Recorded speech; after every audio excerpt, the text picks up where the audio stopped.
The acting Syiem of Hima Nobosohphoh, Ferdinand Syiem, along with village sardars and public, forcefully opened the Syem's office in Rangblang village, 20 km from Maukerwat, in the presence of Block Development Officer I. Lauriniang. Syiem stated that the office was opened after the suspended Syiem, Kawangbor Syiem, failed to hand over the keys for the transfer of power.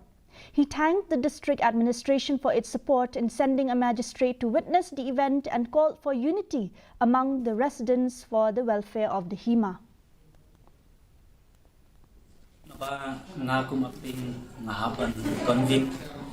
Ya kira mbak senang baper teman pria kena face kalau mbak nagi daw ba ngaliam jong ka sukapsil kalau ayam di jing ta ba befinle pan no yo shavi ya ki kot kisla pat ki pisa pilan ki badan apo jong office ngaru ngalang ai ya kesiti bang bahaka pun ru tarik punai sempat bidai pan wan IT no tamba ya kata Syiem latre ya kata kalau kata ngahab